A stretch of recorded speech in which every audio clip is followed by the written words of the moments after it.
seconds. Right, good evening, ladies and gentlemen. It's been a little bit confusing. Reserve I won't time. deny that. Didn't manage to get into my my broadcast slot for this game, Dire but team that doesn't matter. ban. That just means that the people on Dota TV don't get to hear my wonderful casting. Everybody on stream, and I'm sure you're loving all the mistakes I'm making, doesn't disturb anything for you guys. So here we are. It is the Join Dota League. It is the semi-finals of the Europe 1 division. Radiance We have ban. got Cloud9 running up against Radical Online Extremists. The winner of this will be playing Empire in the finals. I assume very shortly after Dire's this, ban. for the grand prize twice as large as it was for either the Asian or the American division. So this kind of is a bit of an important game, you know. Looking at the bans that we get coming out, Cloud9, I guess, finally realizing that a lot of what Rox.Kis has been doing to them 10 is depending on the seconds to Centaur, go. and choosing that for the first ban. Radical Online Extremists 5 following up. seconds. They've got Batrider out, they've got Ember Spirit out, both very gank heavy, both very good at counter push, both very good at push actually if you know how to use them right. Radiance pick. And Cloud9, after a bit of debate, looks like they are going to go with the crowd and ban out the Invoker. Waiting for the first pickup now. Rox.Kis, I mean, you know, in all of the other games, it's been a question of Centaur Shadow Demon, first pick, and they've laned them in a couple of different ways. I really like their Centaur Shadow Demon mid to shut down Sing Sing's Tinker. That was the first 10 match, seconds but yeah, to we'll go. have to see. And here's the thing, Dire's Lycan pick. was kind of the one left. I would have said Lycan, AA, or Dazzle would have been the kind of go-to picks for Rox.Kis with this opportunity to pick up the first one. Almost Lycan, certainly in some of the other tournaments I've been casting, like the female Dota 2 league, Lycan has been very powerful. It's the combination of his ridiculous early push, the team fight he gives with his aura and howl, 10 and the fact that he seconds actually to go. scales very well as a late game carry. And he's kind of hard to gank because 5 with seconds. that ult, he just gets so fast for such a long period. Reserve time. Now he's been banned out in both of the previous two matchups. This is of course the final game, Radiance so we're seeing a pick. little bit of the draft's a little bit affected by games 1 and 2. Let's put it that way. And for anybody who wasn't with us for those, it is now tied in a best of 3 matchup between Rox.Kis and Cloud9, and we are, fingers crossed, hoping for an epic finale to decide who's going through. Cloud9 choosing to pick up the Ancient Apparition and the Nature's Prophet, both global heroes, which I think deserve the shout out. Not sure if they're going to be using that as the 10 definite strategy, seconds to go. but both going to have a very big global presence. Going to be very useful for shutting down 5 Lycan, who seconds. is kind of renowned for just kind of either appearing in lane and pushing down a tower, or appearing somewhere you aren't Reserve expecting him time. and just killing people. So I do like the fact that they've got those pickups. AA as well combos very well with a couple of heroes, very well. You've got the Magic Amp, Magic Damage Amp. You've got the physical damage amp of Chilling Touch. You've got a slow. It's a very versatile hero, and one which, when comboed right, Radiance is ban. just absolutely devastating. I like the Bane pickup from Rox.Kis here because not only is it just generally a very good support, 2 very strong single target disables, one of which goes through BKB, Dire but on team top of that, ban. it's also quite a nice way to counter the Lycan. If Cloud9 had picked that up, you know, Lycan by default will either be building in hard carry with a BKB or hard push with a Necrobook. Generally both in the end. Once he gets to that BKB, he is devastating, and a Bane can just pick him up and hold him there for the entire duration of the BKB pretty much. It's not pleasant, let me put it that way. So I like the fact they picked him up, and it will also work very well against the Nature's Prophet. If they ever get anywhere near him and the Bane's around, there isn't going to be any TPing out for him, not even a little bit, Dire's sir. ban. Rox.Kis then choosing to ban out the hard carries, going for Spectre. Dire's Again, pick. what did I say about global presence? Spectre would certainly have been a very nice way to Radiance top pick. off that global initiation and team fight they've got there. And then the Luna, who's been picked up every single game so far in this little series. I'm not sure she deserves that much attention. She is one of my favourite heroes. I think she's amazing, but does it deserve this much attention? I'm not so sure. Cloud9 going for the Dazzle and the Vengeful Spirit. Now, I was talking about this with my co-cast meta last time. 10 I seconds really to like what go. they've done with Vengeful Spirit. The downside for her has always been that 5 you seconds. get in, you get the switch, you're pretty much guaranteed to die. The payoff is Reserve ideally you're time. going to get one of their carries killed and you're just a support. And there are ways to get around that. You can pick up 4 staff and various other things so that you'll be able to just turn around and zoom out there immediately, and that's all great. That's amazing. But I like the way it is now. You go in, you switch someone out, you die, and everybody who is involved in your killing is then taking additional damage. It's beautiful. I just love it. Sitting on top of Lycan and Bane as well, that would have been very disable heavy and a great way to set up a lot of kills for the Lycan, who is great at just shredding heroes really quickly. So you could have seen a very good situation of switch out, get a couple of stuns on them, maybe Fiend's Grip, and have Lycan just hit them the entire time, and that would finish off most hard carries in the game, in my opinion. So a good ban coming out there.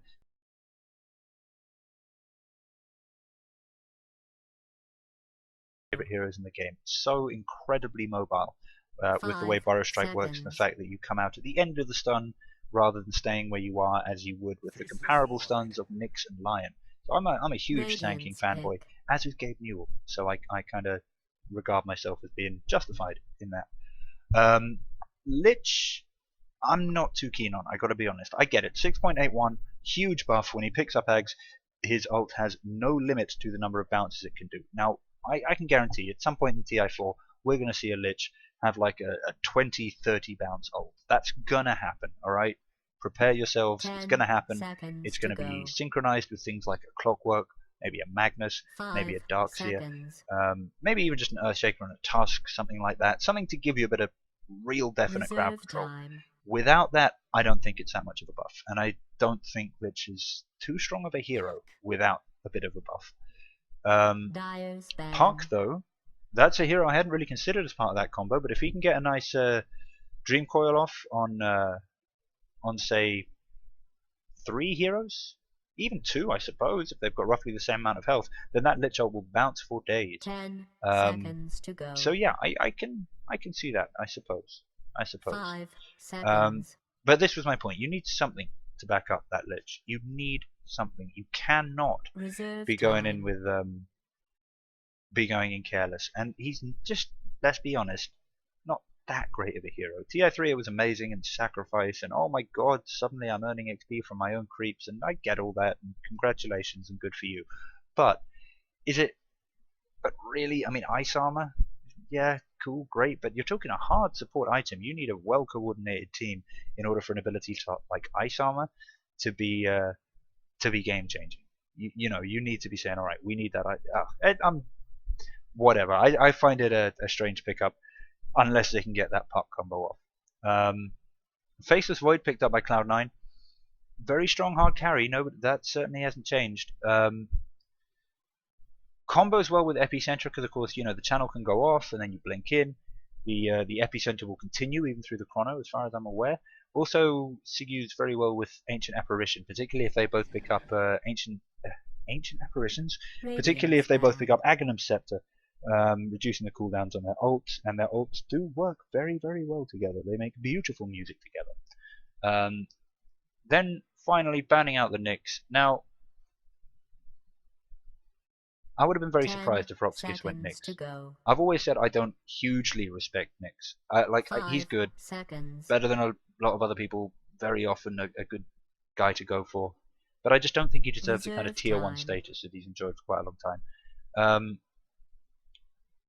Had he been picked up now for Rox.Kis, it would have been for the offlane. With an offlane Nyx and a mid Puck, there's just not enough late game on the team. You know, that would have been a very support-oriented lineup. And what I mean by that is, you get your hard supports, and that's Bane and Lich, and that's fine. And then you get your mid, and that's Puck. And let's stop tiptoeing around the subject here. Puck is a supporty mid. Like if you do an IO mid, that's a supporty mid. It's not like a ganky mid, like TA, or a carry mid, like I got a guy who plays Meepo mid, and that's a carry mid. Like, even though it's not your position 1, it's still got a flavor of something else, be it carry or support or whatever. Puck is support flavored to me. Nyx, I'm sorry to all the Nyx fanboys out there, Nyx is also support flavored for me. So I think if they picked him up, that would have been an awful lot of support and support flavor. And then topped off with the Lycan, who's what you'd want topping off a team like that, I suppose. But I wouldn't want a team like that. That would be my call. I would say that Rox.Kis are going to be going for someone here who's just able to give them a little bit more in later stages of the game. Choosing to ban out the Mirana, I mean, given the impact she's had on both of the games we've had already, actually, with that Invis setting up beautiful ganks, also helping a lot of people survive, I'm kind of surprised by this. I'd totally forgotten about her for the purposes of this draft. Would have been is an excellent ban. You could put, I don't know, the Nature's Prophet mid or something, possibly even the Sand King, depending on who gets picked up for Rox.Kis. 10 seconds to go. And then the Mirana can run off lane or mid Radiant's even, pick. or something. It doesn't even matter. It would have been a very useful pickup, especially with the Faceless Void, Moonlight Shadow into Chrono. You know, what you're gonna do.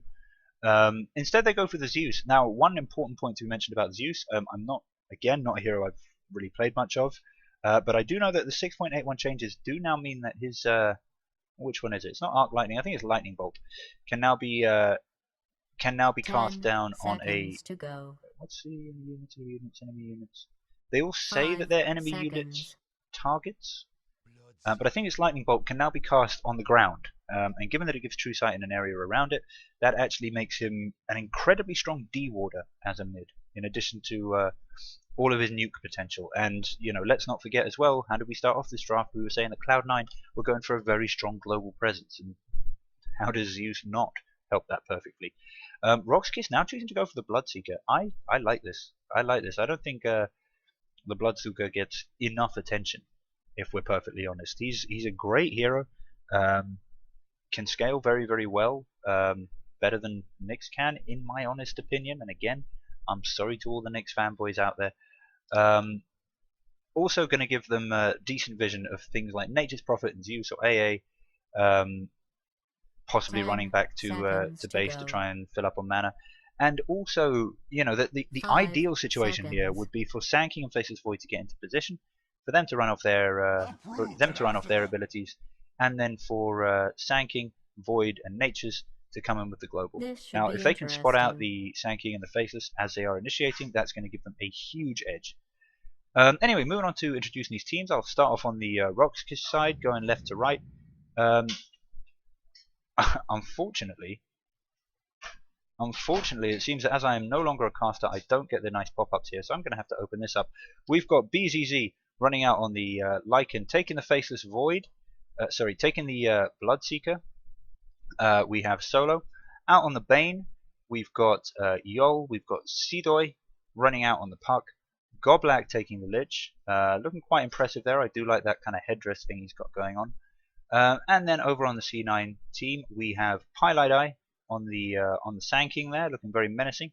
Faceless Void being played by Eternal Envy. Zeus being played by Sing Sing. Big surprise there. They're sticking with their normal positions, normal lanes.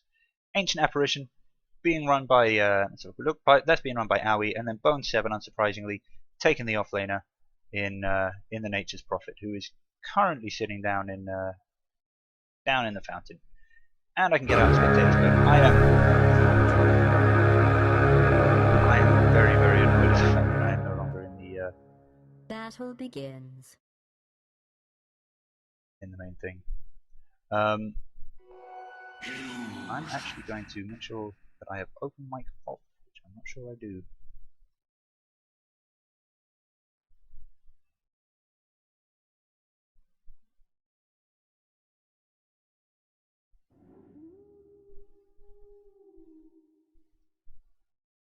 Okay, there we go. Open mic is off. I was kind of worried that I was disturbing anybody else watching on Dota TV. I'm not entirely sure how that works because I don't stream from Dota TV. I'm normally in the lobby. This feels weird and unnatural and slightly sacrilegious here. And before anybody screams at me one more time, there we go. The draft overlay has been removed. I'm very glad that I managed to get that this time before 15 minutes have passed. Looks like we're going to have Lycan and Bane wrestling with this Nature's Prophet down on the bot lane. It's actually just straight duels coming out from Rox.Kis, and I'm not a huge fan of dual lanes. I have to admit that. It bugs me. It really does. I just don't think they're very effective anymore. You tend to end up losing both lanes. And that said, here we go. We've got a Rox.Kis almost losing the puck immediately. Unfortunately, just not enough damage. Could have actually been finished off by the Satyr there if he'd been a little bit more unlucky. And now Lich just coming up, trying to soak up the XP. Sidoi forced into using his salve. and they're going to try and contest this, make sure that they can't get the side pull off. Fairly easy to do, and unfortunately gonna end up getting them killed. That's first blood going down very, very quickly to Goblag, actually. So Rox.Kis do manage to secure first blood. Seedoy now backing off rather swiftly. I mean, it was 1 for 1. Okay, Rox.Kis got first blood, but honestly, this is kind of the problem. That wasn't a tri-lane versus dual lane situation, because Void was just getting solo safe lane farm the entire time, quite happily. That was 2 supports versus effectively 2 supports, and one of them managed to kill the other slightly before a kill was got in return, and that's nothing to really shout about. What I really don't like is this dual lane, and I'll keep saying it. I absolutely hate it. It's the problem I have with dual lanes is you don't have anybody earning a huge amount of XP to go and really make a difference in the late game. You don't have anybody earning a huge amount of gold because you're probably going to be running up into a defensive try, if nothing else. And if that's the case, you're just going to have a huge amount of trouble. That said, Eternal Envy here, choosing, it seems, to take an awful amount of harass. Goblag, though, probably going to go down in return. Finished off by Ancient Apparition. Aoi 2000 really not struggling there at all to get that kill. And I'm not a fan of what Rox.Kis are doing here. This is kind of the thing I mean. 2v3 you don't want to be. 1v3 is absolutely fine, because you can say to yourself, well, okay, I'm 1v3. I'm getting solo XP. If I can just be a little bit careful, I'll be leveling up much faster. A lot of the good offlaners have abilities to secure themselves some farm, like we see here Puck using Illusory Orb. Nice long range spell, get some last hits in addition to all the XP, actually getting a huge amount of harass as well on Eternal Envy, who just seems to want to soak it up. I'm not sure why. So yeah, I would have put the Puck solo up here and run the Lich down on the bot lane. Have a proper tri lane. As it is, they're also unable to really push Bone 7 out of lane. He's been in XP range the entire time. He's level 4. The Radiant team in this lane, both level 3. And I mean, that's, again, nothing hugely special, but it's something that you want to try and shut down. It really is. And a TP up top very, very quickly does manage to finish off the Puck. So that's both heroes in the top lane now who have died. And as I said, this is where Rox.Kis are going to feed. I almost feel that what Eternal Envy has been doing with his very strange positioning choices and exposing himself to nukes is actually just straight up baiting. That would make an awful lot of sense. Pylai die now with Chilling Touch. I can only assume he's really, yeah, kills himself to a neutral in order to respawn and come back quicker than it would be to walk and then come back. No XP or gold gain for the other team because it was a neutral kill. It's something I've been seeing more and more of recently. It's not something I'm a huge fan of.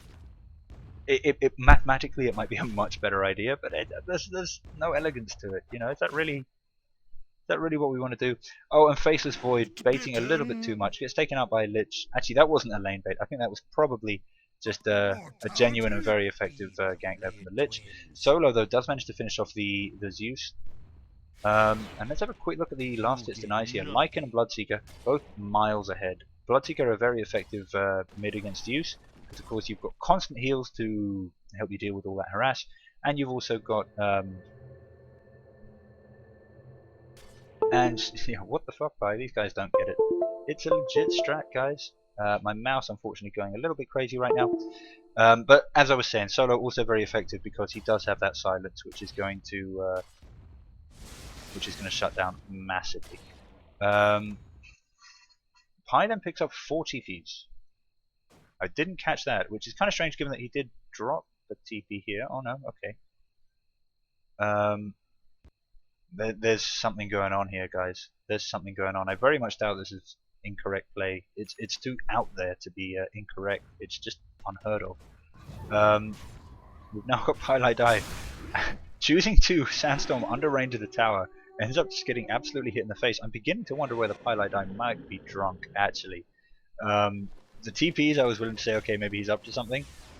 Sandstorming under tower range next to a Lycan and wolves. That kind of makes me think, yeah, probably going to die. Oh, and he gets picked off there. The wolves really doing work. I wasn't sure that they'd catch him. That's why I ended up looking down in the bottom. Zeus managing to pick off the Puck, choosing the right time to use that global presence I was talking about, and a chrono to finish off the Lich. And quick point to anybody who's watching, don't be afraid to use chrono early, even to just get a single kill. It's really, honestly, totally worth it. You're not going to be using it on, 5 heroes at once until a little bit of time has gone. So use it to get a massive amount of lane dominance. It's a perfectly legitimate thing to do, and it annoys me when I see people pick up things like Ravage or Chrono and then not use them for the first 15 minutes of the game, and then start saying, oh yeah, but I wanted to land it on 3 at once, and it's like, that doesn't happen every 120, that doesn't generally happen every 120 seconds, so you shouldn't just be waiting for that to do it. It's about when are you really going to exercise dominance. In that situation where you'd already had the other person in lane die, you can then finish off the second one, totally free lane. That's totally worth it. Solo just getting so many last hits here, waiting for the catapult to have one more hit here. I think he could probably have just double clicked that creep himself. At the same time, we've got a decent push coming up down bottom, but that's going to be stopped very effectively just by the wolves. Lots of comments coming up in chat as well. This is what I don't like, all the Dota TV chat. I'm sorry. No offense if you're chatting a lot in Dota TV. And don't get me wrong, if I'm watching TI4, then I'll be chatting away with all the rest of them. But when I'm casting, I don't like it. Faceless now getting totally free farm top. Big respect for that. Now just bashing down. I mean, there seems to be a bit of attention being put on mid by Rox.Kis, but I'm not sure that they're really actually going to be able to pull off a push here. Having a quick look at the XP graph, we've got Rox.Kis ahead by about 750 XP, that's nothing, and ahead by 1250. While being slightly more, that is also nothing. Bit of a fake out there on a rupture, not entirely sure why.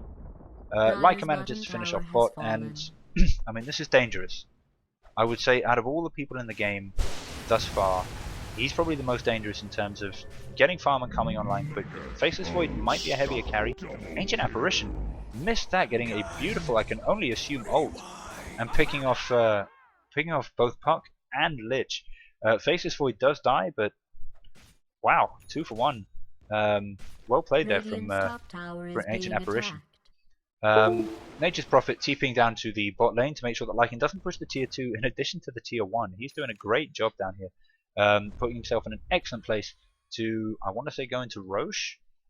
That's probably what that smoke was in aid of. He doesn't have the basher yet, so he wouldn't really be able to gank on Nature's Prophet. Can always gank on mid though.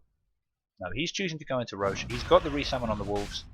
That'll be coming out very, very soon. He's got his ult. He's got everything he needs. Medallion will be off cooldown in 20 seconds. Dire's top tower is being attacked. And the wolf, actually, I didn't even realize this happened. The wolf healing itself up very, very effectively. I gotta say though, if he was planning on doing it this well, and taking this little damage, I would have said come in. Oh wow, and a DC coming out from BZZ. That is, that's not good. That's not good. I mean, if that had been, wow. Okay, this is actually potentially game changing. If you look, the vision that Sentry Ward is giving on the Roche bit is probably about here. Gosh, I can't even draw on the map. That's insane. Probably about here. If they hadn't got that pause exactly when they did, he'd taken a couple more steps. He would have been out here. He would have been spotted. That would definitely be noticed during this huge pause. As it is, I think they might have done it just in time. And he should be able to go back in there and finish it off.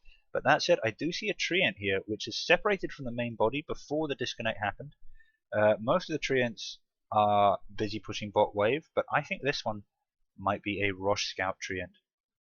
Fingers crossed, anyway. If that is the case, then of course this pause and all the rest of this nonsense is not too important.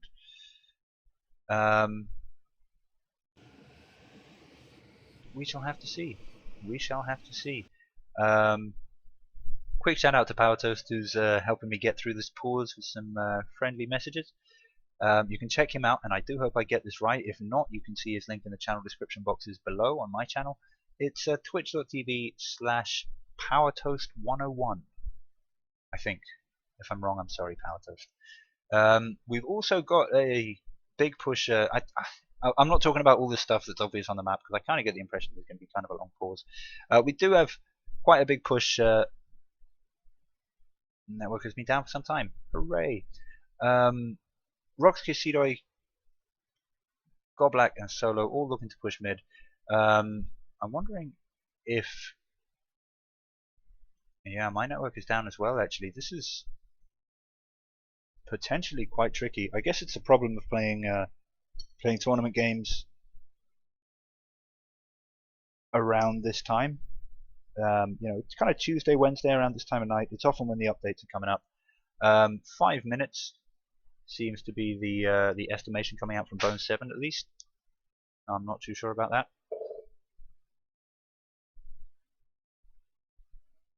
Arteezy apparently popped into this game, perhaps after hearing how the Tinker did in the first game. Wanted to come in and have a few words with Cloud9. Didn't realise he was watching from the lobby. That's quite interesting. And I suppose this would be the opportune time for me to have a quick look at the items, see if there's anything huge coming out. Obviously the Blads we already saw picked up on the Lycan. Lich picking up Tranquils, making a fair bit of headway towards mech as well. Still got the expensive bits to go though. Bane has got he's got the mana sorted out for his team. I like to see that. Nature's Prophet already securing a Midas at 9.5 minutes. Not bad. Let's have a quick look at how much gold Bone7 has on him. 500 boots. Yeah, okay, that's alright. Not amazing. Very much doubt that'll be any kind of record, but decent. Faceless Void also picking up the Hand of Midas. I kind of imagine that this is Cloud9 hedging their bets a little bit. They want to make sure they've got the late game up against that Lycan. That's certain. I was saying how early game focused maybe the Rox.Kis lineup is. Although I say that of a lot of teams. Yeah, this is going to be an interesting match. This is going to be a fun one. The pause is undone. I was going to say the other option for that Treant is that it might have just been used to scout out bot rune, and it seems like that's what it was. Now moving down, looking to push on the bot tower. Actually, they're getting this tower really low. What I'm concerned about maybe for the C9 team here is that it might just get into deny range by the time Lycan gets there. And yeah, he's just going to leave it. Let it soak it up. There it is, deny range. There is of course though a siege creep coming up with this next wave. Got to be a little bit cautious here. 59, going down to 31. He's got to let it take one more, or just I suppose kill the siege creep. That always works as well. Lycan getting off a decent deny there then. We've got Rox.Kis. I keep saying Rox.Kis because I don't know why. It's just that team name always jumps out at me when I look at their players. I'm just like, okay, Rox.Kis. Maybe because it's all lowercase and short. But yeah, we've got Bane now actually looking. I would imagine just trying to get up a little bit of solo here, so he can be more used in team fights. But I mean, he has his ult.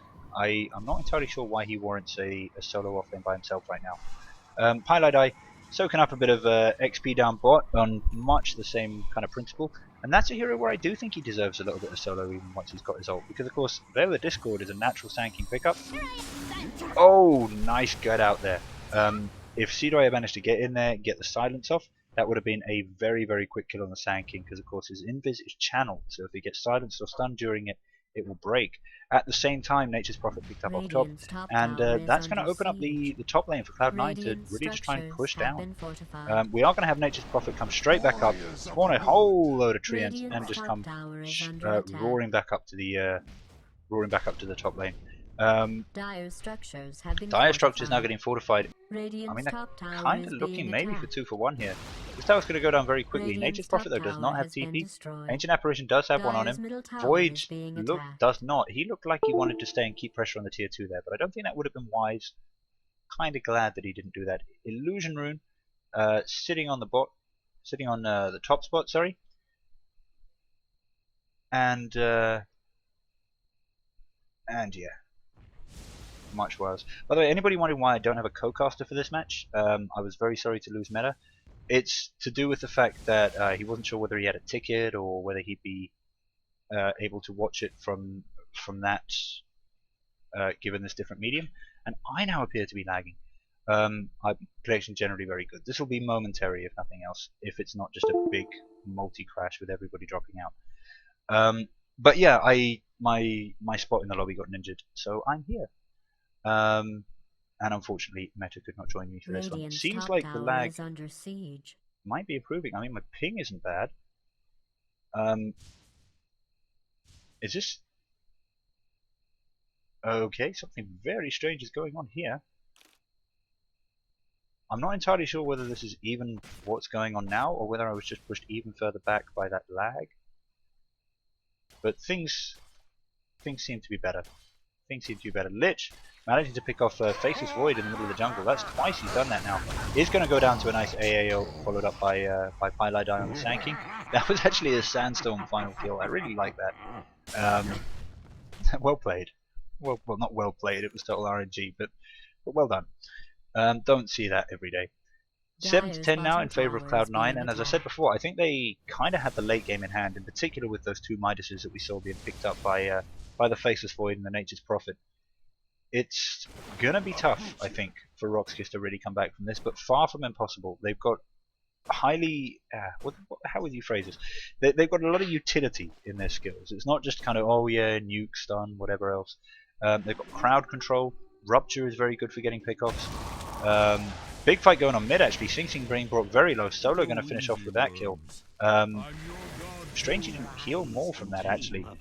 But one way or another.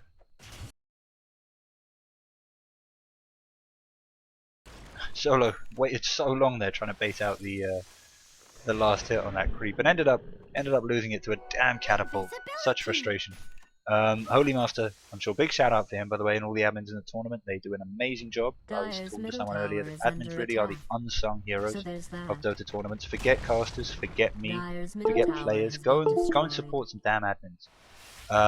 But yeah, he was a bit worried that would be a long pause and we might be seeing some kind of horrific mess up in this crucial tiebreaker. Luckily not. Lag calls coming out from pretty much everything. Bloodseeker hits the pause. Who did we lose there? I think it was just a... Oh, German copters. Oh no, German copters.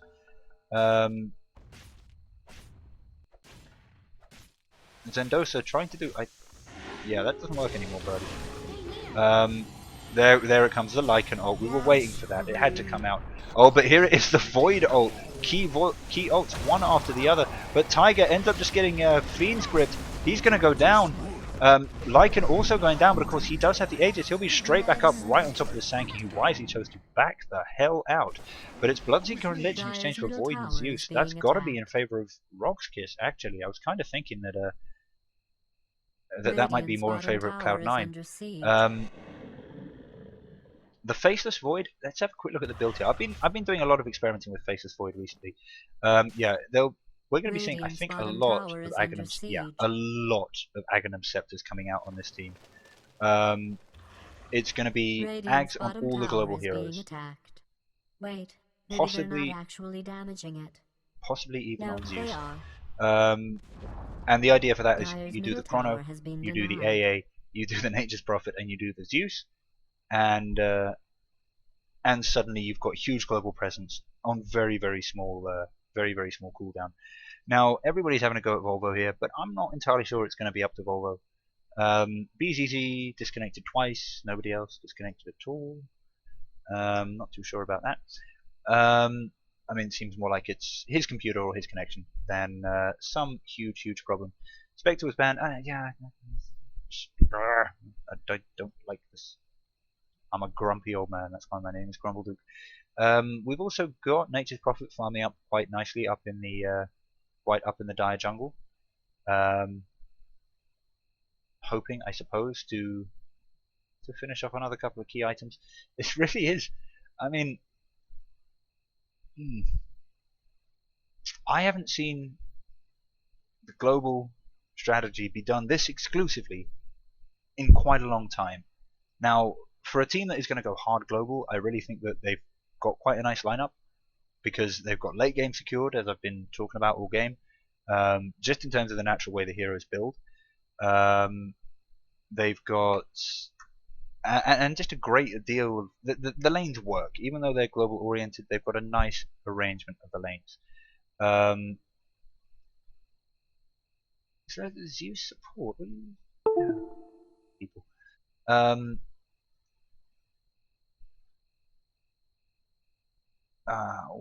moment here. Oh, I might be able to grab us a quick co-cast in this. Hold on, give me a sec.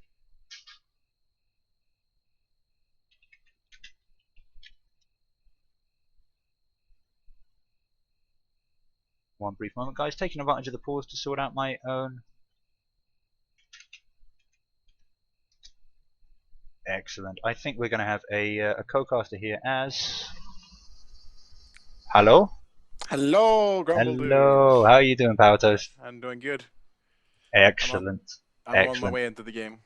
Okay, cool beans. Yeah, I did have a lobby slot, and then it got taken, so Meta couldn't cast, and Yeah. yeah, I heard. I've been all alone. My voice. I really need to drink something. So yeah, what do you think about this? I mean, this global Ags rush on pretty much everybody on the team coming out from Cloud9. Well, I love it. It usually works quite well. Like the eggs on all the characters they picked, the eggs is always really very, very strong.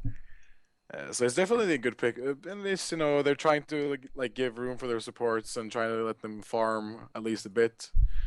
So yeah, but I think it's great. I think it's fun to see at least. Yeah. I'm just wondering whether that much focus on, because Sand King can't pick up your more normal support items. He needs to go for his blink and then maybe a veil, or he needs to go in the Sand King direction. Are we going to be missing out on maybe a couple of other key items? I mean, there's not going to be any armor. There's not going to be a mech. There's not going to be a drum. I'm used to seeing things like AA and Faceless both rush Ags and try and do a combo with that. But AA, Faceless, Nature's Prophet, and Zeus. Yeah, but I mean, it's great. Like, thing is that like when Faceless Void ulties, you have so many ultis to follow up whenever, wherever. The same thing you can push with Nature's Prophet. You can have a nice push with both Sand King and Sand King can also jungle. I mean, you give a lot of room for a lot of these characters, but I think that Zeus falls off a bit because he doesn't really find any place to farm alone. Because he's so squishy right now. He only has his mana boots and bottle and his little staff. But I mean, I think the Agonist Rush is going to work out really well for them as fast as they get it.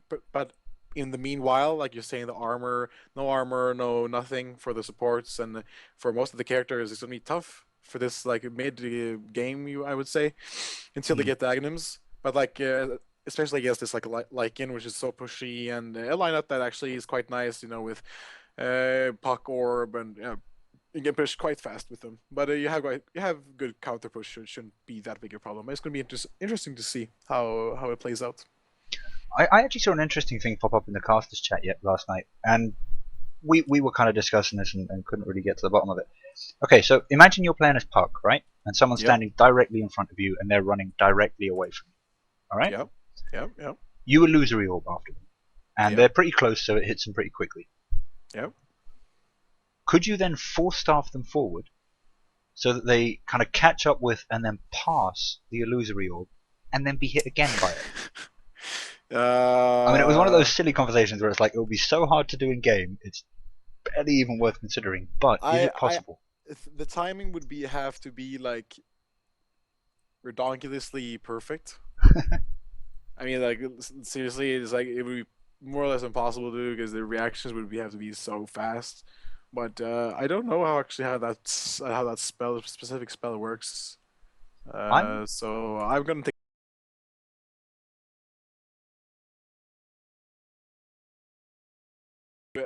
lobby you and me after this game and testing that. Yeah, could be.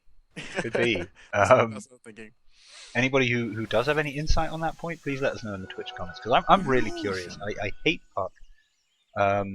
This is probably the first time I've ever felt anything other than hatred for Puck, and it's actually a little bit of interest.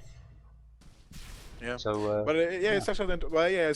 I think you don't get hit several times, I believe, but I'm not quite sure. Okay. But anyway, so and also for you guys that are joining now and are a little bit listening, I didn't introduce myself. I don't know if you introduced me before you called me up, but my name is Power Toast. You did a shout out for me just a couple minutes ago. I did. I haven't but- introduced you though, so please. Yeah, go ahead. my name is Power Toast. I am one of Grumbleduke's co-casters. We usually cast together, and I saw him all alone in the stream, and I felt so sorry for him. So I was like, "Wow, I'll just have to go and help him out." Sitting all alone in the stream. That's me. Yeah, I feel sorry for solo streamers. I mean, I see a lot of people solo streaming is really hard, and it's to find commentary and to keep up with the game, and you miss plays, and you like during pauses, you're like, what do I say now? It's boring, and yeah. It's much more fun with a co-caster. Yeah. Yeah, definitely. Much more fun. So I'm here with to help out, more or less. Well, muchas gracias, amigo. Muchas gracias. And he actually did shout out my right Twitch. It was twitch.tv/PowerToast101. Yes. I was gonna say because you've had studies recently, so yeah, we haven't chatted too much. But anyway, the game is unpaused. Let's have a quick look here. Looks like we might have a gank coming down on Seedoy as I say that, and the chrono is popped. I like that. Your actions are. Well, Puck is such an elusive character, so popping chrono for killing off the Puck, which I guess went mid. I didn't see the absolute beginning of the game. They were them roaming more or less all the time. But safe lane. Was it safe lane Puck? Oh, sorry, the Puck. No, the Puck was actually off lane with the lich. It was very strange. I didn't like the Rox.Kis lanes at all, and I think that's probably why they're going to lose this match. Okay. But anyway, they lose another tower at least on the Cloud9, so they're pushing and they're doing what they're supposed to be doing. But yeah, like Puck is such an elusive character, so using a chrono on he's a still very important character that needs farm and needs XP. It's a worth chrono, even if it's a long cooldown. Now, he's building into Ag, so he's going to be doing that a lot more. And I think it's a really good pickup, especially against like characters like Puck and Bane, Lycan, and also Bloodseeker. They're so elusive characters. All of these, if you get like if they're low on the Cloud9's team, Bloodseeker can get really fast. Lycan obviously with his ulti. I mean, it's chrono is going to be really helpful here. Yeah, I was saying. I mean, it's certainly going to be used a lot in this match because they're going Ag, so that reduces the cooldown. But I mean, even in a regular game, I was saying earlier, it was used once to get a kill on the lich, and I know a lot of people who would complain about that. You know, oh, you should save the chrono for 3 people or for your carry. If you see a kill in the first 10 minutes, you're not going to land, or very rare for you to land that much. You know, for there to be that one big key fight where you had to save your ult. So use it, and look, it's already off cooldown. Yeah, exactly. And I agree. It's going to be it's so strong. Oh, Seedoy going now onto going down onto the Nature's Prophet, and with Fiend's Grip, that's going to be enough to secure the kill. Followed up by a Sanking there, and Puck makes it out quite handily. But again, we get the chrono. It just misses Pylai, who's actually considering whether or not he can get a Burrow Strike in here. And he can. Oh, I love Pylai. He's such a good player. It's like, well, seriously, one of my favorite supports all time. Pylai. He's like his dazzle is so sick, and his Saiyan King is quite good as well. So maybe you can explain this to me because I was a little bit confused. So what he did earlier, which I totally understood, was deny him. He was very low on health and mana, so he denied himself to a neutral camp because he was only level 2 or 3 or something. Come back very quickly. He dropped his TP scroll. Roshan, by the way. Yeah, I was gonna say let's skip this actually. Yeah, we got Epicenter coming up. Run straight into Goblak. Goblak's dead very quickly. Rupture then comes down on Pylai, who's just going to immediately go into Sandstorm. But that was the Aegis picked up by the Lycan. They got what they came for, and I think that was worth the Lich. I think so too. It probably is. It should be a problem. I mean, Lich support always worth almost everything. Yeah. Lich never almost ever falls off. So it's like an extreme late game. It falls off maybe. So it's okay. That was definitely worth. Yep. But yeah, okay. So very quickly to finish this Pylai story, he had a TP on him. He dropped it next to the camp just before he denied himself. Respawned back at base a few seconds later. Bought 3 TPs, and then TP'd up to lane, picked up his TP, and then walked down to bottom. Okay. Maybe miscommunication, probably. Possibly. I mean, it was just 3 TPs that kind of threw me because he's not going to be mid. So he's anyway, whatever. I guess what I would probably say, I would say that he probably just his captain said like, well, okay, you go do this, and he's like, okay, I'll do that, and then never mind, go do this instead. He's like, okay, I'll do that. That's probably something like that. You know, if you have a captain in your team, it happens sometimes. You people will say different things, and you're like, no, I'll do this instead. And, Dyer's top probably tower just is some under attack. miscommunication. Yeah. coming out. It's standard. I mean, It happens. It happens even for the pros. It's true. Dyer's top I'm tower always is going to under remember siege. Pylai now as the guy who bought 4 TPs. Just because like, He hey, didn't have to buy no TPs after, man. it's true. No, Roche Pit. Oh, almost got the deny there. Oh, Crabsy died fast. This actually could be Bane in trouble. Nope, he's fine. Solo though, possibly going to get initiated on here. Does Sanking have Blink? Sanking does. There's a Blink stun here waiting for happen, and there's AA. Oh, nice. Nice use of the high ground nighttime vision there. He does get Rupture off, but Eternal Envy actually just going to run it off. And you can see the backtrack continually proccing as he runs around. Radiant's middle tower is being attacked. But like in the Veil of Discord on the Pilot Eye is going to be so strong now with this lineup. I mean, there's so much magic damage coming out. If you get a good Veil off on like several people, it's gonna be sick. Oh, Lich This ult is on huge, top. and the Lich ult only hits one instead of the bloody infinity that it can now do if he's got the ult. Oh yeah. And we get a nice Puck ult as well, and that's C9 in real trouble here. AA also finished off. Sing Sing forced up top of the cliff to TP out. And I'm gonna make sure we got the net worth graph up. Lycan roaring ahead now, 15k, 10k on Bloodseeker just behind, and closest coming out from Void and Nature's Prophet on the C19 at 9k. Not where you want to be. The thing is that they've been pushing into towers and really restricting Cloud9's lineup, and this is exactly what I was talking about. Cloud9's lineup being a bit greedy. With the greed that they have with the Aghanims, they need the Aghanims to be able to fight now. I would say, like, okay, Racist Void has his done. Zeus is not building into one yet. AA has half done more or less, and Phase Nature. So now they're ready to fight, but now they need their next item to like really actually be able to take a 5-man 5v5. Yeah, I mean, And, I just feel they went too much on the global strat. Like, what I would have, if they'd chosen a different mid, I would have really liked this whole strategy. Like, I would have had no problems with it, because then you would have had the Void, you would have had the AA, you would have had the Natures, and you would have had decent mids to do all the other stuff that you need to do. But the problem is, like, Bloodseeker probably, I think he's building into BKB. We have probably, I think, as well, maybe later on the Lycan, I don't know. But the thing is that Solo about to be ganked again. Nice smoke on there by Cloud9. Easy pick off. They are going to have to be very quick returning home though. Oh, Chrono mid. Go black. Catches out the Goblack. He's going to go down. Die. This is what they need. Like the only way to like get kills and do stuff is they got to have the momentum with them, and they have to like have everything on cooldown, off cooldown actually. I mean, and that's also a very big negative point that they have. Initiation on from Puck though. Yeah, initiation from Puck. We've also got the Lycan of course rushing in as well. Manages to take out the Nature's Prophet incredibly quickly. Plus we've got Void. Actually had Fiend's Grip wear off here. He's going to be looking for a time walk. He's going to try to time walk. Will he succeed? Yes, he will. But there's Puck straight up after him. Illusory backtrack coming out. But there's the stun now on the Seedoy. Beautiful rotation then from the Sanking. Eternal Envy. I think he needs to leave. He's being greedy here. Run away, bro. Run away. And Pylai, I think, might end up losing his life for this.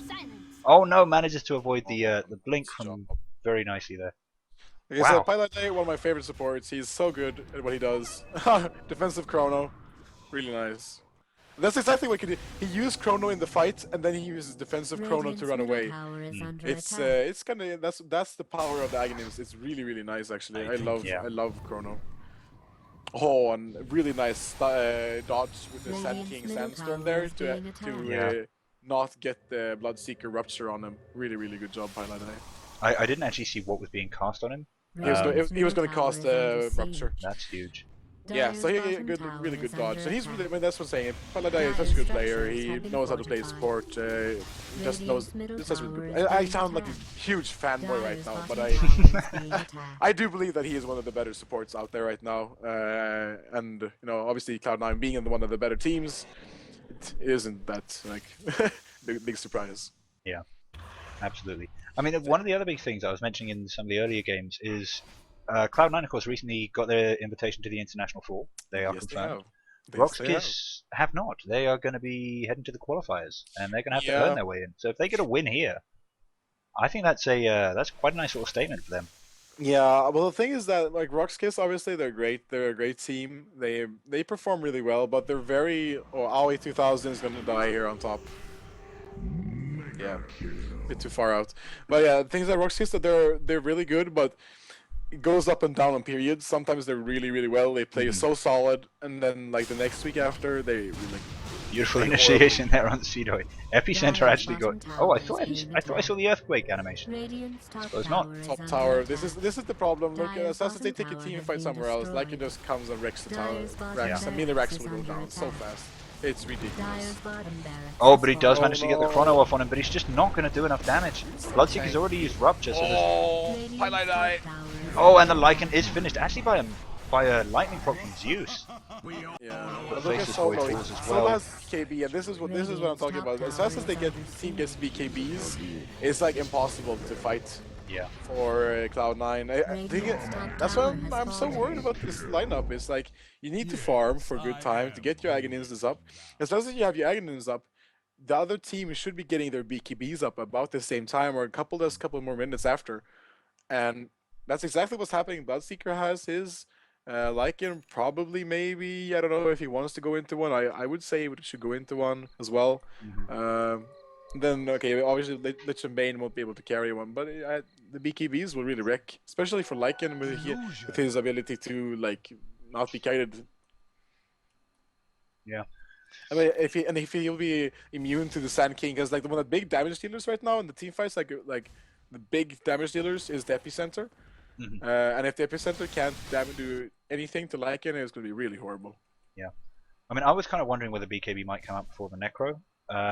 And I think they made the right choice going for Necro because, you know, it has earned them a Rax already at, 28 minutes. Yeah. But, yeah, BKB next, for sure. Yeah. Because that just makes them immune to pretty much everything. Just on Lycan. I mean, you don't need more BKBs than that. Like, Bane and Lich are supposed to be in the background anyways. Well, Bloodseeker has one. Yeah, exactly. And Puck is supposed to just initiate and just keep the enemy team from kiting. And also that's something that's like they're so squishy on Cloud9. I mean, Nature's Prophet is squishy right now. AA, Zeus, or Chrono. Oh, but there we go. We got a Chrono coming out on Lycan again. We're dropping all the ults in. Oh, look, but Hex on Puck now. So yeah, it's not going to be enough. And the silence and the lockdown. Oh, Fiend's Grip comes down on Pylite Eye. Your favorite. Your favorite. Hey, he's 7 and 6, and he has 89 last hits. Hey, he's doing just fine. And there's the BKB on Lycan, and now they're gonna have such a big problem. Yeah.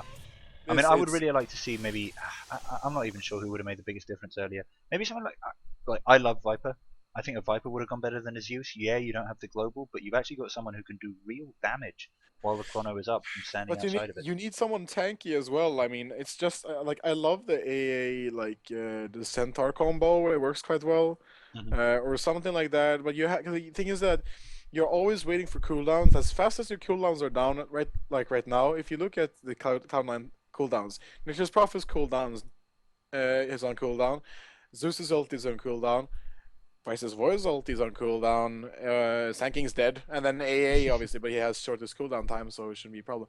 But I mean, every time they use all their ultis, Rox.Kis can know that, okay, then we can just push base, no problem, because there's nothing they can do about us. Yeah, absolutely right. And like on top of that, they know that they can fight 3-on-5, and they have done frequently. Definitely. Yeah, it's like if they've got Bane, any one of the supports, and Lycan, and the ults have been used, they can easily wipe C9. There's nothing stopping them. Things that I would have wanted to see more of, maybe like some more pick off kind of lineup where you can use the global in more efficient ways. Because right now it's not efficient. It's I mean you fight, you go in with Chrono, you ulti, you kill one, maybe two. And then you just go back and your supports die, so you didn't really gain. I don't know. I don't think the draft was that great, I must say. I mean, maybe it would have worked better if they'd had, if they just managed to initiate on some of the earlier team fights a little bit better, and actually managed to land some 5-person chronos. Yeah, maybe that is costing them a little bit in this game. But Yeah, I don't definitely. think so. Like, But at no the point in the game towers, Radiant's could they they top have... have been tower letting is under Lycans like more or siege. less free farm with a net worth of almost 20k. That's like kind of sick for Yeah, 30 minutes of the game. that's terrifying. Radiant's Yeah. top So tower I is think under they've let attack. up too much for that. Like the laning phase has gone too much in the way of Rox.Kis. Something gets Dire's ruptured. middle tower has fallen. There is Chrono up, but it just can't be Radiant's used. top tower is being Ghost attacked. Scepter on Sing Sing just trying to get away from that damage. Solo in a kind of This awkward is it. This is the time for the 5-person Chrono. It's Radiant's gone. top tower is under siege. Opa! Well, I mean, Solo, Lich ulti gonna fly in just to try to do something. They're Seedoy! yeah, they do manage to finish off the Seedoy as well, but now Eternal Envy in real trouble. Nice global ultis. Oh, the bounces! Oh, it backtracks it! backtracks. Dire's Wow. bottom is Wow, being that attacked. luck though. Yeah, that luck. That was huge. Oh, Base Dire's gonna deny bottom himself. Go, barracks well has played. been destroyed. But yeah, the thing is that like, okay, that was like that team fight did go well because they had some the globals just barely off cooldown. But the problem is that like they can't really do anything from this. Okay, they can push, but they can't take any towers. They My can just Dice push up the taking lanes. Roche. I don't know what you're talking about. Okay, Roche is actually up. Perfect timing. Solo Roche. Wow, that's the perfect timing though. That's kind of sick. Yeah. But they need help though. They need a lot of help. They need a Yeah. whole lot of help. That's perfect timing, but like Lycan's coming in here as well as Lich. That's And what there's an I was Invis gonna rune. say that like even when faces Void ultis, as long as he doesn't catch Bane, Bane can like just stop him in his tracks so hard. Oh, but there's the Chrono. This is Nice, it. bro, Where are but all the ults? There's no damage. There's no damage. And Where are there's all no the ults? ults. Sanking landing up for a nice Burrow Strike, which he doesn't end up doing. But Lich is going to go down regardless. We've now got Puck coming in though to support the Lycan. We're going to get some right clicks down on Eternal Envy. This is And bad. just Sing Sing melting. is gonna die here as well. Oh, but never mind. He has Blink and Ghost Scepter. Yeah, but now Lycan can get it, and that's much more feasible. Yeah. That's Well, one. that's what. That's Aegis. just the problem. Like Goshan there was a has perfect been initiation killed. from Faces where he saw like an opportunity. He put up the chrono, but all the ultis were on cooldown, and now they're off cooldown, but there's no initiation. Solo heading in to pick up cheese. They're getting scary now. This is just getting ridiculous. Yeah, haste rune Nice on me. blink in there from Seedoy. Finishes off the AA. I mean, who would you have wanted for the mid? Because I still think it's Zeus that's losing them this game. Dire's It's middle it's tower it's has more of been the same attacked. and not enough of what they need. I would have liked to see Mirana or something in the mid, because then she has more late game potential and she can put up like Dire's Yep, initiations push, much better, and she maybe. can gank much more, roam even more. Yeah, so I would probably say that Sing Sing's gonna die on the back is again. Highlight I just being like, bro, they're magic immune. There's nothing I can do. No, Rupture though goes This down is on Highlight this Eye. is the problem. Like the Sand King, I don't know. It's obviously Dire's top nice tower support, has but been destroyed. jeez on solo. Wow, Highlight I was like, oh, I'm gonna kill him. He Chrono. just goes down. Oh my They're god. burning everything to kill one Bloodseeker. Dire's It's top kind of barracks ridiculous. has been destroyed. Yeah, And This they is- lose the top ranks anyway. I mean, they're not calling GG though. They still believe in their combo, which I can respect. I mean, it is the kind of combo that will do massive things if it goes right, even if you're very far behind. Yeah. So long as those BKBs are down and it gets all 5 people at once and 100 other things as Bane well. has a Bane. Bane! Oh, And God. God. So he's just gonna BKB ulti sleep and sleep ulti and like when the chrono comes up, he's like, oh well, the face is worried. Oh right, you're not gonna get it. Going to be able to attack. Yeah, this is like Radiant's really middle horrible. tower is under I think it was a bit of a misdraft. They went really greedy, really late game Radiant kind of, or like really global. Like, really, Global, really global. it's too much global. That's the problem. They don't Yeah. have any pushing power except the Nature's Radiant's Prophet. middle And obviously, tower he's has nice been with split destroyed. pushing, but he doesn't really like take towers as fast as like Lycan. Rox is really outdrafted. Like Bane versus the Faceless Void. Perfect initiation. Puck to hold the people in place for the Lycan. Oh, but there's a decent chrono. Catches out 3. The Lich ult is wasted. Highlight Eye's Epicenter is wasted, but there's Tiger caught in the Fiend's Grip. And that's, I think, gonna be the best they do. Yeah, that's gonna be. But yeah, so it's like Puck and like an awesome combo. Puck with everything is almost awesome. Puck lich is awesome. Especially now. Yeah, especially now. It's sick combos. Delta splitting is really hard in this. Delta splitting is really, really hard when you're stuck in a puck ulti. Yeah. So, but yeah, I think I just feel like Rox.Kis does outdraft the Cloud9 really, really hard. Yeah. Lots of C9 fans raging in the comments, which is totally unreasonable. Just as a quick, like, Rox.Kis won. Give him a shout out. Some respect, please.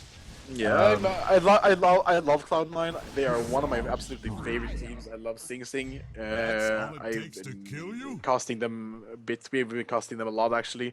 And like I said, Pylai is one of my favorite supports. So the players I love. Oh, they got a stun down on BZZ. He's forced to Oh, pop his ult, but nice. he's inside Sprout, so that movement speed is wasted for a while at least. Poco also forced down. Yeah, but Okay, maybe that previous one wasn't the best they get. Maybe they get this as well. Still not enough though. it's okay. I mean, they hold them off for a couple more seconds. It's gonna be really, really hard to hold the base. This range racks on melee racks on top. It's like the only thing holding C9 alive. So as fast as the like mega creeps come in, it's like they will have to burn like ultis. They have to burn Nature's Prophet ulti every time they can just to keep the lanes pushed out of their base. Yeah. It's gonna be really horrible. Not pretty. No, Not it's pretty. No, but like I said, I love Cloud9 obviously, and I think Rox.Kis are a great team as well. But yeah, Rox.Kis just outdrafted I think this time, and then nothing more said needs to be said.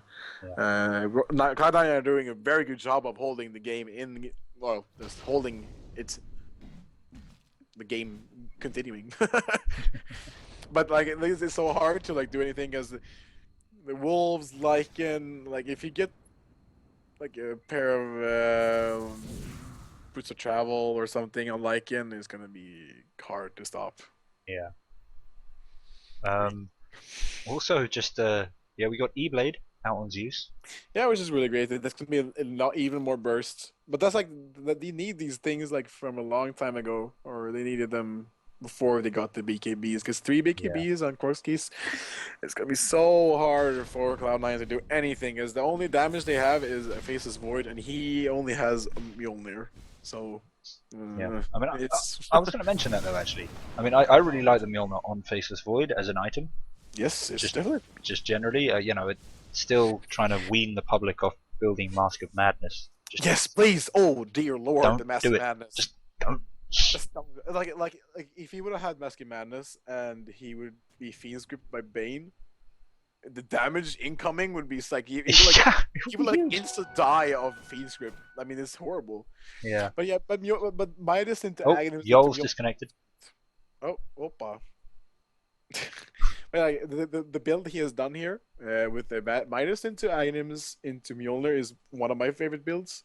I would say my favorite build actually. I love this build because things that the Midas helps you farm. The Aghanims obviously is an Aghanims which is So easy, easy. divine. Yeah, this is kind of what they need on Faceless Void or something. It's kind of. But yeah, but Aghanims is so great in team fights. It's such a long stun, and you can fight in. It's great in every way possible. The Aghanims is great upgrade, and then you get the Mjolnir for both attack speed and damage, obviously, and the procs. But also you will farm even faster with the Mjolnir, so you'll be farming away with the Mana and the Mjolnir in the jungle and lanes. The problem is that all the lanes are pushed in, and the racks are gone. So it's like, sure, you got these awesome farming items, and it's great that this is a great build, but it's a bit too late. It's Yeah. yeah. I love C9's draft, like the thought of it, because it's pretty hilarious. But the execution, it's like it's really hard, and then also like I said, Roxy is just doing a great draft. Yeah. I mean, what's would you, if you could change one hero on C9, what would it be? One hero, One hero. it's a hard one. Nature's Prophet, I think is really great in this lineup because of the pushing power. You need the pushing power. AA is great. Things that Sand King has been doing such a great job. Pilot has been doing such a good job. But I think actually it would be Zeus. Like you said, I think like a Mirana would be great in this lineup because you would just go putting up arrows, because in the earlier part of the game, I mean, before the Oh yeah, main yeah. phase, It's all about like, how would it have affected early game, not yeah, exactly. who would be amazing Because like now. Mirana, This is kind of just bad regardless. yeah, exactly. But like Mirana, you will be able to get ganks in lanes, with arrows, with then global follow up. You can TP in with like Nature's Prophet as well if you need the extra support. There are a lot of things you can just follow up with. She would like wreck really hard, and then there's also she can kite like Bloodseeker quite well. She can kill off Bane. She has another stun because they don't have any stuns on Cloud9. I mean, but they have one stun on Sand King, but that's one. And it's kind of short. Yeah, they've got Sprout, Burrow Strike, and Chronosphere. Yeah, exactly.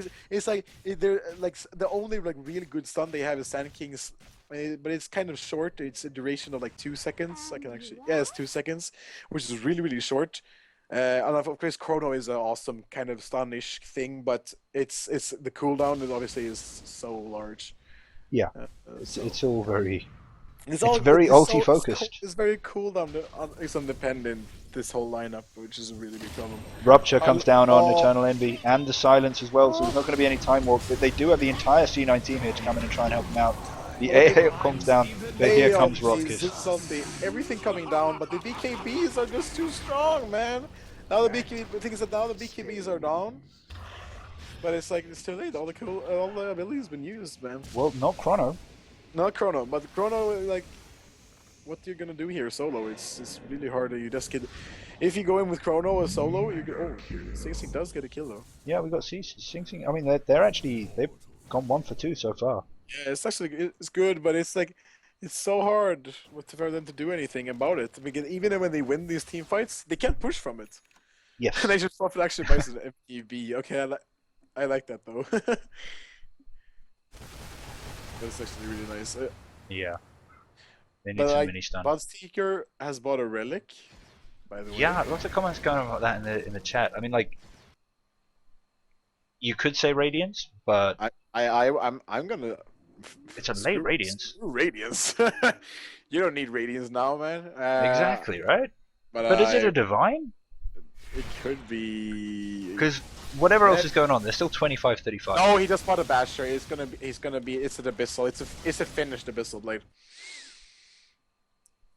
Okay, so I mean, you wouldn't normally get the relic first.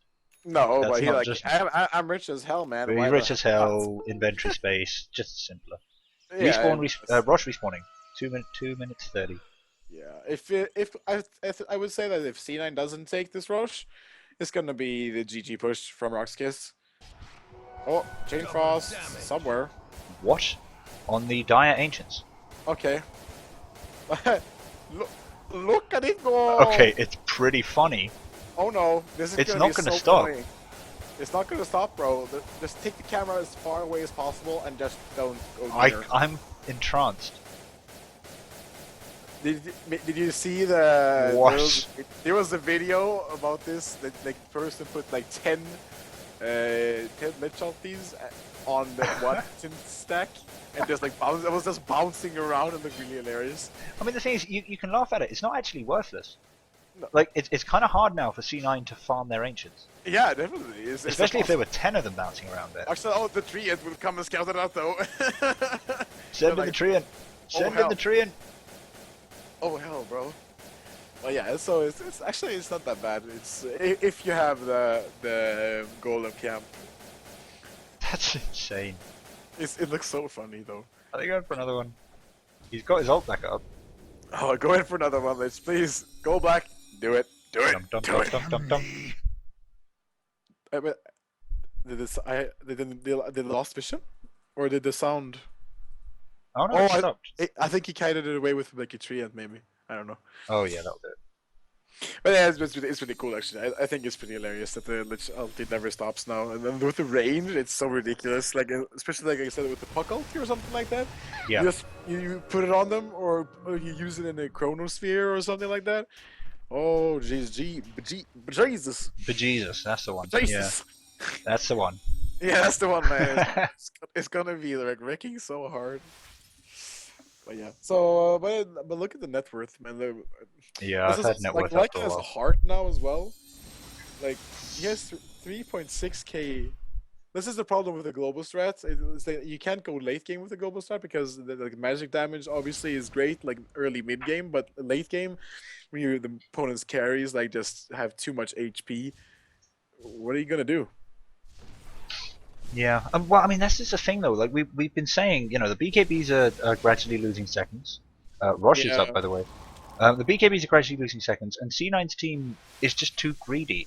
Like, I'm not entirely sure why Rox.Kis aren't pushing this. I think that might be a bit of arrogance on their part. If they, No, I think you is think they've that got this whatever they happens? they can't push into Cloud9's base. This is the sick part about the lineup is that they can't push into Cloud9's base because if they push without BKB popped,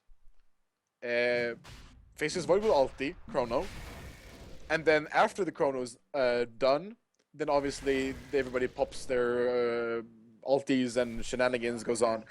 If they push in without the BKB, they're just going to get wrecked the second they get in because of, well, the exact same reason. So they can't really push unless they get a pick off on like Faceless Void. It's like the only one they yeah. But now like it's the Bone 7, he's just going ham on the Roshan. Yeah, gonna be spotted out though, I think, by this puck. Let's see, Faceless Void's gonna be in Here comes here. Eternal Envy, but Sidoi immediately dropping down the illusory orb. Here comes the Lich ult. It's bouncing between Rosh and Sidoi. Oh, this is hurting them so much. Now over to Bone 7. It just that looked hilarious. And up, and then grabs the cheese. He's got Chrono. Oh, it just misses Lycan. But it's going to be enough to finish off 3 members. Wow, okay, actually that's really big. Rox.Kis team. This is what I mean, Rox.Kis needed to make something happen. Mega creeps are one thing. Mega creeps, or however you distinguish them. Yeah, like real mega creeps. Yeah, they're gonna pick off. Oh, wow, that's a huge Push down stat. mid, brother. Yeah, now this is the first time they actually can push mid. They're still looking for Yol here. But I think this is a diversion more or less. Yeah. They want the Yol as wants they them. do want the Yol. They want the Yol, but Yol wants them to not to push. So this is just a big diversion. Yeah. So yeah, sure, they killed everybody, but now Puck only has 20 seconds to respawn, and Yeah, but I mean, Bloodseeker will be up. That's kind of scary, but 80 seconds on the Lycan still. Yeah, I don't know.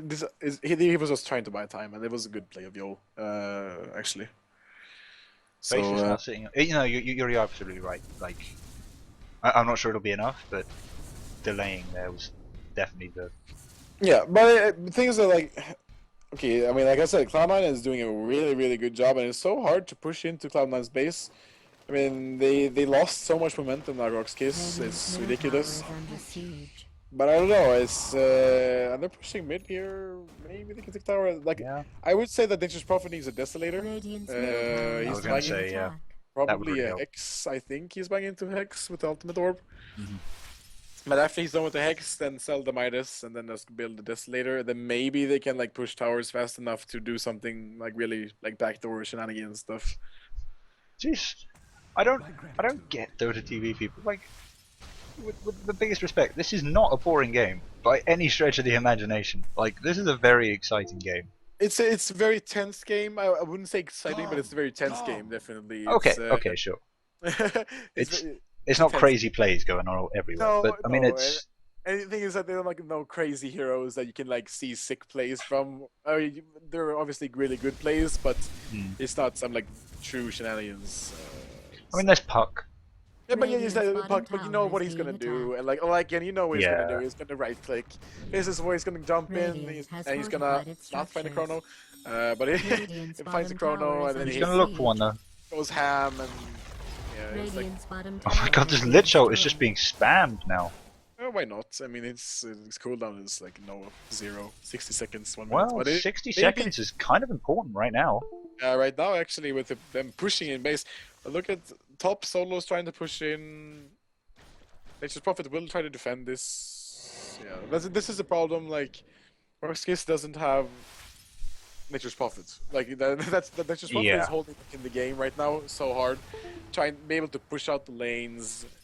And I'm like I said, I'm really impressed with Cloud9. And look at Nature's Prophet. He's actually gone up to the net worth as the same as Same as Lycan, yeah. And with Yeah. Void overtaking Bloodseeker, I mean, Yeah.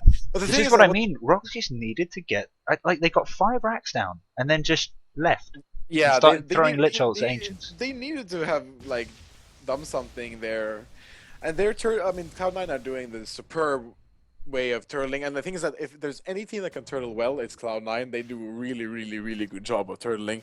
I've seen them come back from mega creeps, so this is like is no problemos. But like the thing is that is like Rox is what they're supposed to do right now. Like you said, they should have just really gone all in on the racks, and then the mega creeps would have been too much for Cloud9, I would say, because it's so much magical and they don't really have a really good creep clear. Except, oh no, now they have the Mjolnir, but yeah. Oh wow. Goldblack's gonna find Faces was Void, maybe. Oh, Solo. He's really low. And they're actually gonna find Goldblack here. They're getting so much pickups. The Rox.Kis are way too greedy here. Yeah, this is huge. Let's have a quick look at the XP graph. I mean, it's 15,000 ahead now for C9 in terms of XP. In terms of gold, they've actually evened it up, and that doesn't surprise me. Like they always had the XP lead. Yeah, but That was the thing always is kind of theirs. yeah, but the XP lead wasn't because I'm guessing like Rox.Kis have been going because like I said, I missed the first like a couple minutes of the game, and I guess that Rox.Kis have been going like 5-man a lot, like during the game. Well, I mean, once Lycan turned on, yes. Yeah, exactly. That's Prior to that, no, not at all. No, obviously not. But like, so as fast as Lycan came on, they like have been 5-manning constantly, and it's like, and obviously the Cloud9 they have much more killing potential. So like their kills are 42 to 25. Obviously they're gonna have better XP. So yeah, and they're actually gonna push mid now. This is kind of sick, and I really like. This is exactly why I love Cloud9 because they don't give up. Like most pub games, they would have given up after 2 racks. Yes. Third racks, it would have been. Oh, and a nice chrono right onto boy. the waning rift or whatever the hell that Well damn played. annoying fairy dragon's abilities are called. They have to buy back here. This is gonna be really, really bad. Lich ulti. This is well played. Oh dear, Nightmare down on bone 7. He's silenced. 7. The fight's gonna go down. They don't have the chrono up. No, Eternal this Envy is- comes in to this try is- and help. They don't have chrono, and like the ultis, they have to wait with the ultis so long. Pilot Nice. dies, gonna charge it up. He goes in. And gets murdered. Whoa, I got a huge graphics glitch there for a second. Gem on the ground. But there's BZZ. Wow. Wow. Okay, wow. There's so many buybacks flying out there now, because this is gonna end the game Yes. for one way or Cloud9. another. Let's be honest. Look, Or it's, maybe it's gonna end it for Cloud9. I don't know yet. I mean, things that sure. Oh my god, Rox.Kis Sidoi! have- Blocked I in the know. trees! Nice. No, when he wanted that to happen, he was in the middle Oh. of chasing Zeus. But yeah, like, if do they have buyback on interest profits? Let's see. They don't. Pretty sure he bought back. AA Yeah. AA has buyback. Faces Void has buyback. So yeah, they could probably defend this actually. Faceless Void actually still has cheese. Yeah, exactly. So I think they can defend this no problem actually. They'll have buyback. Oh, beautiful initiation in on Gold Black. He would be destroyed. Dyer's top Lich ulti. Oh, Gold Black doesn't die though. Yeah, the mech. He was just in time, but there we go. Sing Sing coming in for the finish. They didn't manage to. Oh, and there's the chrono. Comes down onto BZZ. Eternal Envy is ruptured, I think. Solo coming in now to try and help off. He's Sheepstick and Eternal Envy in real trouble. There's the cheese. He's waiting for the team to come in. Hand fight of the Oh, gods. so close! Lycan finished off by Zeus ult. That's a team wipe for C9. Crap! What the hell happened there? That so salty was really what the hell? And Eternal Envy survives. How many kills did he get from that? Do you see? Let's see. I can't even, like... It was a multi-kill, so it's I don't even know, man. I think he got a triple kill with that. That was huge. Yeah, that was great. He bought back at the first. there are no backs left, no, though. That's the thing now. Like they could defend this Cloud9 and Rox.Kis could do the push because of the buybacks, but now there are no buybacks for like at least 4 minutes more or less. For a long time, yeah. This is So huge. this is huge. I mean, Cloud9 are doing a great job turtling on this. It's ridiculous. This Void is level 25 now. He has AC done as well, which is really nice with attack speed. Like he goes. Next item would be lag, but crit or like a rapier. I would say if he goes rapier, it's he gets Aegis, buys rapier, and then like just GG pushes. Yeah. I mean, what's the next item going to be out on this Twilight Lycan? Eye. Soul dies. Soul. What? Oh, and yo! Taken down. Pylai Die doing such a good job up there, and that's Vayne now out for 88 seconds. This might be GG though. I think it is. Because I was saying it was GG for Cloud9 like 2 minutes ago. I underestimated the Cloud9 a bit actually. I didn't think that they had such, but I didn't take into account the Chronosphere and just the great turtling from Cloud9. And actually, Rox.Kis, like I would still say that they outdrafted them from the beginning, but they just got outplayed right now. They had a really big lead and they just dropped it all. They had the momentum, could have taken base, racks, all the racks. And then I think if they all racks would have dropped, I think it would have been GG. But well, Cloud9, they underestimate those guys. Yeah, and I mean this is. Look at, I mean, Puck just gets destroyed. Yeah. This is huge. But it's the Thirl Blade. It's the Thirl Blade. And GG call out from Rox.Kis. Yep. That is insane. Cloud9 going to the finals. Will be playing Empire. I cannot believe that just happened. That was a good turn. That was a good turn. That was really good. That was fun to see. Tense game, like you said. Oh man. Certainly not boring. Certainly, Cannot call it boring. Certainly not boring. Stay. Wow. But yeah. Wow. Triple kill. That was insane. I'm 54 actually minutes watching as well. back and going back to the stream and seeing the triple kill. I just barely caught the triple kill. It was sick. Wow. I'm just having a quick look at the stream chat, yeah. People there don't know. People there don't know what's going to happen. Sing, please. Oh god. 999, I agree. I agree. Please. Two E's for RTs. Yeah, I don't know. That was kind of sick actually. Oh man. A really good job by C9 turtling out that game. That was amazing. And actually ending up with the 2 highest slots on the net worth chart with Void there, just picking up ahead of Lycan. But Bone 7 on the Natures really carried that. He like kept them in the game so hard, farming very efficiently, always pushing out the lanes with the Midas. I think he did a really big job there actually. He really did. Yeah. So big props to him. Big props to Pilot, the whole Cloud9 team there. It was really good team effort. Beautiful play. And yeah, anybody watching, I guess I'll do my absolute utmost to make sure that I'm in for the final as well, which we now know is going to be Cloud9 against Empire. Still not scheduled yet because of course they didn't know which team would be going through. But you'll hear it from me, have no doubt. Please do like, comment, subscribe. I've got a 100 sub giveaway coming up pretty soon, which you could take part of. Yes, and huge thanks to Power Toast as well. No problem, dude. Anytime, anywhere, you just call me, man. As long as it's Dota. As long as it's Dota, man. No, but yeah, so my name is Power Toast. You can find me on twitch.tv/PowerToast101. If you like my voice, like my beats, you can just go over there, leave a follow, and you can catch me some other time, maybe with Grumbleduke or anyone else from the Wave Streamcast group. Wave Streamcast group. We too pro. And so you can just catch the wave. Catch the wave, guys. Catch the wave. I like that. So yeah, so thank you very much, guys. And yeah, catch you next time, I guess. Yeah. Ciao. Ciao.